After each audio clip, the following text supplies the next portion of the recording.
Today, we are going to talk about the secrets to starting your vegetable garden.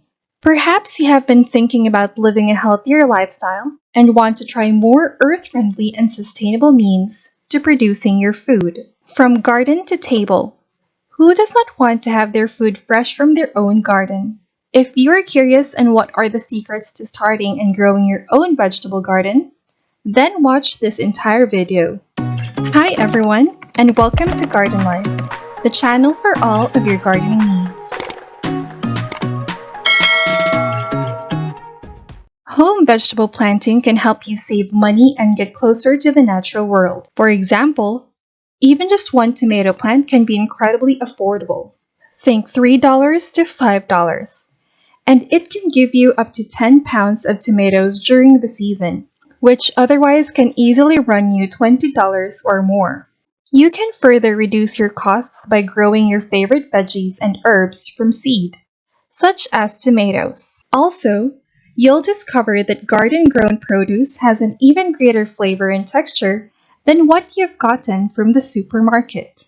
Also, maintaining a food garden counts as exercise. Consider using these advice to start your vegetable garden off right. So without further ado, let's go ahead to number 1. Begin in a small area. Start small if you're just looking to start gardening. It's better to be delighted by the results of a little garden than to find a large one very time-consuming. It's also advisable to gain a basic understanding of gardening before devoting a lot of time and money to this activity. You'll have a better idea of how long gardening takes. If you enjoy spending time outside planting, watering, and weeding, you'll find out. A beginner's vegetable garden should be 6 by 6 feet in size. Choose up to 5 different vegetable varieties to grow, then plant a handful of each. You'll have no trouble keeping up with the tasks, and you'll have plenty of fresh vegetables for your summertime dinners. Another excellent approach to begin is to grow vegetables in containers. You don't even need a yard with them. A sunny deck or balcony would do. Number 2.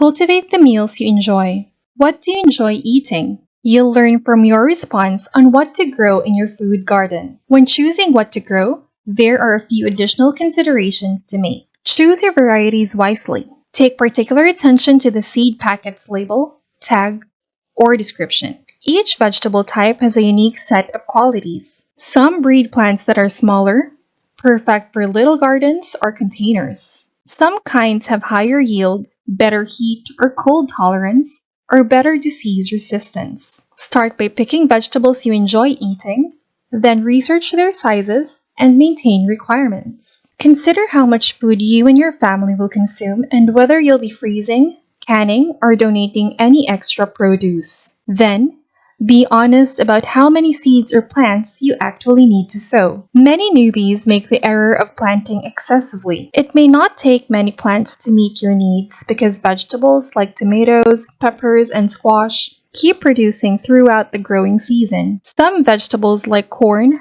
radishes, and carrots can only be harvested once before needing to be replanted. You can harvest vegetables and herbs all through the spring, summer, and fall if you plant both warm and cool weather plants. Grow lettuce, greens, peas, radishes, carrots, and broccoli in the early spring. Plant hot weather favorites like tomatoes, peppers, eggplant, and herbs after harvesting your cool weather crops such as lettuce. Kale, cabbage, and potatoes are all harvestable in the fall. By growing crops on vines such as green beans and peas, you may maximize your garden's vertical area and increase your yield per square foot. Number 3. Choose a location for your garden. There are 2 fundamental conditions that your site must meet for the maximum success: water and light, regardless of where you decide to put your garden or what you intend to plant. A lot of sunlight is essential. Vegetables, like other plants, rely on the sun to initiate photosynthesis.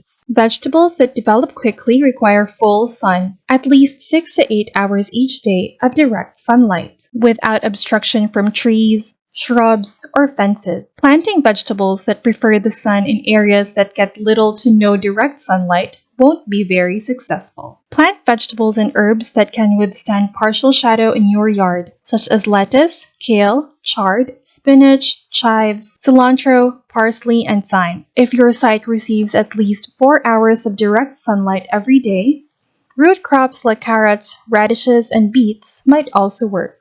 Alternately, if your patio is sunny, try container gardening. Hence, you can plant herbs and vegetables that benefit from the sun, such as tomatoes, cucumbers, beans, basil, dill, and rosemary. Consider about easy access to water. The more conveniently your plot may be placed near a water source, the better. For these delicate plants to develop sturdy roots and stems, during the first weeks after seed germination, you'll need to be able to water often. As your plants have taken root, giving your garden a long drink every few days is preferable to a light sprinkle each day. The water will then penetrate the soil more deeply, which fosters root growth and allows them to more easily get the nutrients they require to be healthy. In order to reduce water loss and the amount of time you need to spend watering, think about installing soaker homes or drip irrigation on a timer. Number 4.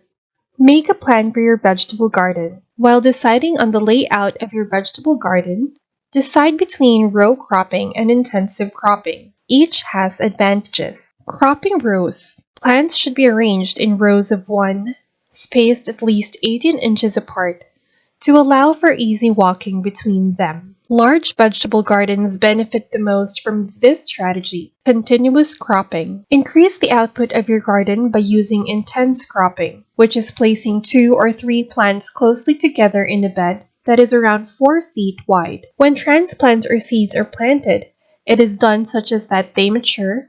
The leaves will seldom touch. With the exception of plants that vine, like cucumbers, this method, which utilizes nearly every square inch of the prepared soil, works well for most types of vegetables. The drawback of this strategy is that because the plants grow so closely together, you must weed by hand. Number 5. Plant seed-enriched soil. Your vegetable garden requires the greatest soil you can provide for the best produce. You can tell when the soil is rich and healthy because it is simple to dig in and has good drainage. Take a trowel's worth of material and hold it in your hands. How grimy does it feel? A lot of sand. Is it a powder? A lot of silt. Is it sticky after being wet? A lot of clay. Your garden soil's texture depends on how these 3 types are combined and in what precise ratios. Drainage and the availability of nutrients are impacted by that roughness. You want dirt that is essentially alive,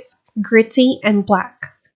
Thankfully, any soil may be improved over time by adding organic matter to it, regardless of texture. Consider soils that are sandy. Large soil particles make up its structure, making gaps relatively easy for water and nutrients to pass through. Sand-filled soil can be improved by adding organic matter, most often compost, to fill up the crevices between sand grains and retain moisture and nutrients for plants to utilize. The opposite is true with clay soils. They comprise incredibly tiny, closely packed particles that trap moisture while providing little room for plants to breathe.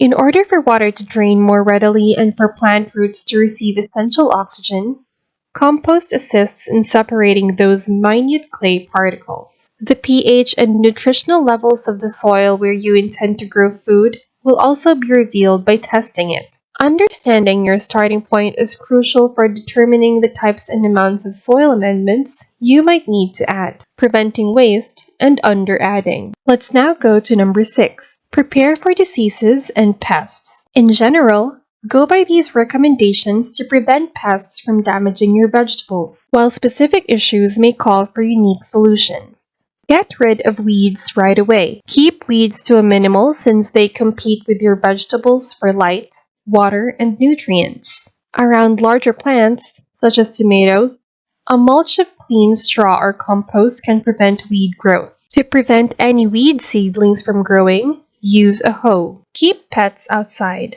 A large pest, like a deer or a rabbit, can ruin an edible garden. The only way to prevent deer from hopping into the garden is with an 8-foot tall barrier. For a barrier to prevent rabbits and other burrowing animals from excavating their way inside, the ground must be 6 inches deep. Fend off harmful insects. For small infestations, removing large insects and caterpillars by hand and dumping them into a pail of soapy water is a secure, efficient solution. Use insecticidal soap sprays, which you can get at most garden centers. Whichever pesticides you choose to use, make sure you properly follow the manufacturer's instructions. Combat fungal illnesses. By watering the soil rather than the plant's leaves, you can lessen the probability of developing fungal diseases. If you sprinkle, do it in the morning so the leaves will be dry by dusk. If a plant has a disease, remove it as soon as possible and discard it.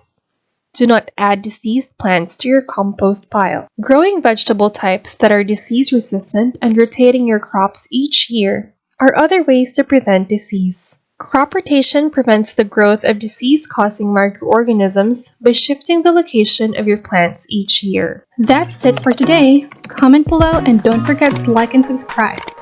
See you in our next video.